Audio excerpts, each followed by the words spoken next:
Welcome everyone. In our previous sessions, we have covered impulse turbine as well as reaction turbine, and we have also observed that how to analyze the performance of impulse and reaction turbine by deriving some of the equations, okay, like efficiency of blade, then after power develop and all those things, okay.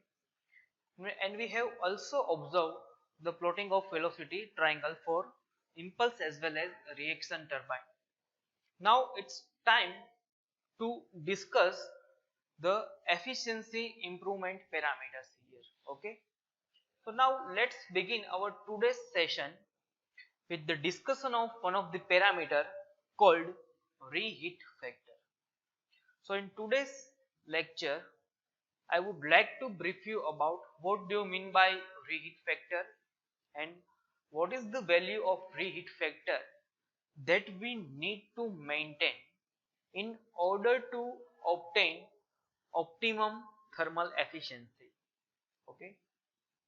So let's begin our session with the discussion, or you can say with the definition of reheat factor. You can say reheat factor is the ratio of cumulative heat drop to the adiabatic heat drop. The ratio of cumulative heat drop to the adiabatic heat drop is known as reheat factor. Is known as reheat factor. And from the word itself you can say reheat factor denote the up to which extent we can reheat the steam so that we can achieve the maximum efficiency. Okay. So let's begin our discussion. Reheat factor. Before starting toward the reheat factor explanation, let me define one word: state point locus. What do you mean by state point locus? You can say state point locus is the point on HS diagram which gives us condition of steam at any instant. At any instant. Okay. So this point is called state point locus. The state point locus may be defined as the point on the HS diagram which represent the condition of steam at that instant. And we know that when we are dealing with the two-phase system, at that time to locate the location of steam or any substance, we need two different properties, and that are pressure and temperature. With the pressure and temperature we are able to locate, or you can say we are able to define the state point of steam at any location. And for further explanation, consider here we have stage diagram. Now what do you mean by stage diagram? We know that in the case of steam turbine, instead of one stage, in reality we have more number of stages. I mean to say steam come from the boiler and expand in high pressure turbine, that then it will flow toward the low pressure turbine. Likewise, okay, so we have more number of stages in actual scenario. So here I have plotted one HS diagram in which we have a 4-stage turbine. 4-stage turbine, okay, and you can say here we have a saturation line. Okay, we have a saturation curve on HS diagram, or you can say saturation line. Okay, and we know that whenever the steam is getting out from the boiler, at that time the steam is in superheated region. Steam is in superheated region. So here you can say point number 1 is in superheated region. Then as the steam pass from the turbine, it will gradually expand, and after the expansion we have a state that is liquid plus vapor state. Okay, so to start the explanation of the reheat factor, consider we have a 4-stage turbine. Okay, and to indicate those 4 stages we need to plot 4 different line on diagram, 4 or 5 line. Okay, so here I have plotted those 5 line indicate P1 pressure, P2, P3, P4 and P5. Those 5 pressure line. P1 to P2 is our first stage of expansion. Then after P2 to P3 is our second stage. Okay.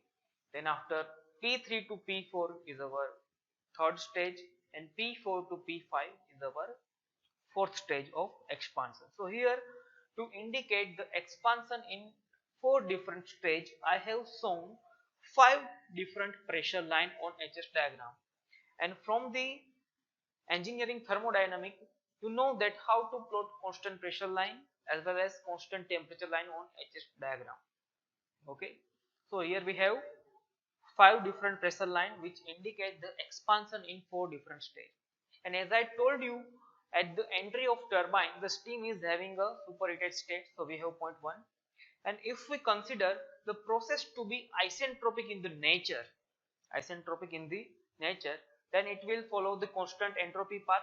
So if we consider the isentropic expansion process, then we have expansion path that follow the line 1 to 6. You can read it on diagram. 1 to 6 indicate the isentropic expansion process. But we know that in actual condition, because of different losses, okay, entropy does not remain constant. Because of different losses, entropy does not remain constant, but it is always increasing. Okay, because ultimately entropy indicate the one form of losses, or you can say irregularity, or you can say irreversible process. Okay, so if we consider the expansion in each and every stages individually, you will get path like this, that is shown by 1 to 5 days process. Okay, let's say to understand this thing, consider the expansion only in first stage. If we consider the isentropic expansion, that then it will follow the part 1 to 2. But if we consider the actual expansion, then it will follow part 1 to 2 days, which shows the increase of enthalpy, because in reality we have number of losses. Okay, so from the isentropic part to the actual path, okay, we have shifted 1 to 2 to 1 to 2 days.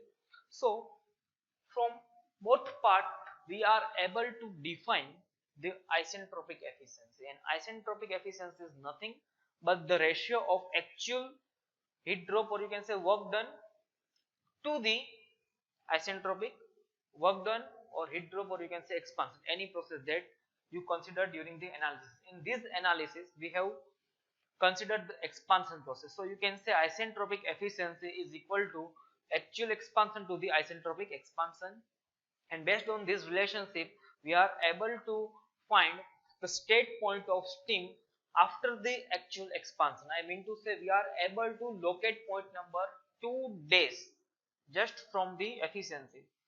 Okay, so here as per the discussion, isentropic efficiency is equal to actual heat drop to the isentropic heat drop. Okay, because whenever the steam is flowing through the turbine at that time, okay, because of reduction of pressure there will be reduction of temperature as well as heat. So I have mentioned here actual heat drop to the isentropic heat drop. Now for the simplicity, as per discussion, consider just only first stage of turbine. So for the first stage of turbine, you can say stage efficiency for first stage is equivalent to H1 minus H2 days, that is actual heat drop, to the isentropic heat drop, that is H1 minus H2. Now simplify this equation. From the simplification you are able to find the value of H2 days for the given efficiency. For the given efficiency you are able to find the state of steam after the actual expansion, that is at 0.2 days. Okay, because H1 is easily available from the steam table, or you can say from the Mollier diagram. Just locate the pressure, temperature, you will get value of H1. Similarly for state 2 we have this type of expression. Stage efficiency of stage 2 is equivalent to isentropic efficiency of state 2 multiplied by H2 days minus H3 equal to H2 days minus H3. From this equation we will get value of H3 days. Okay, that is the condition of steam after the first stage, or you can say second stage. I mean to the second stage, not first stage but second stage. Okay, so we will obtain here value of H3 days, which indicate the condition of steam after the second stage. Likewise, we are able to find the condition of steam, okay, after the actual stage. For example, if somebody told you to find the condition of steam after the fourth stage, you can easily calculate this thing just by adopting this type of expression. Okay, so based on this, you can say the summation of actual heat drop in different stage, that is H1 to 2 process plus 2 dash to 3, then 3 dash to 4, then 4 dash to 5. Okay, this sum is known as cumulative heat drop, okay, which represent the actual expansion. Okay, and in our starting I have discussed, if we consider the isentropic process, then H1 minus H6 is our isentropic expansion. So the sum of cumulative heat drop is always greater than the adiabatic heat drop, that is H1 minus H6. Okay, so the ratio of cumulative heat drop to the adiabatic heat drop is known as reheat factor, Now what is the importance of reheat factor? From this expression you can say the value of H cumulative is always greater than 1. Okay, always greater than 1, or you can say always greater than the adiabatic heat drop, because the adiabatic heat drop does not indicate the losses, and if we consider the losses, okay, then you can say the value of cumulative heat drop is always greater than adiabatic heat drop. Okay, adiabatic heat drop. So from this you can say the value of reheat factor is always greater than 1. Okay, the value of reheat factor is always greater than 1. Again listen carefully, the value of cumulative heat drop is always greater than the adiabatic heat drop. Why? Because in cumulative heat drop we are considering the losses, while in adiabatic process we are assuming process to be isentropic, that's why. Okay, so because of this reason the value of reheat factor is always greater than 1. Greater than 1 means it indicate losses. Okay, now the value of reheat factor is always greater than but as a engineer, when we are designing the system, I mean to say power plant, at that time we have to keep value of reheat factor nearer to the 1. Okay, nearer to the 1, and optimized value is 1 to 1.5. If the value of reheat factor is, let's say, 7, and it indicate the maximum losses, okay, that is occurred in the power plant. So to obtain the maximum efficiency from the power plant, the value of reheat factor theoretically it should be equal to 1, but it is never possible. Okay, it is never possible to achieve reheat factor equal to 1. So to optimize this thing, the value of reheat factor it should be in between the 1 to 1.5. Okay, that's why we need to learn this topic called reheat factor.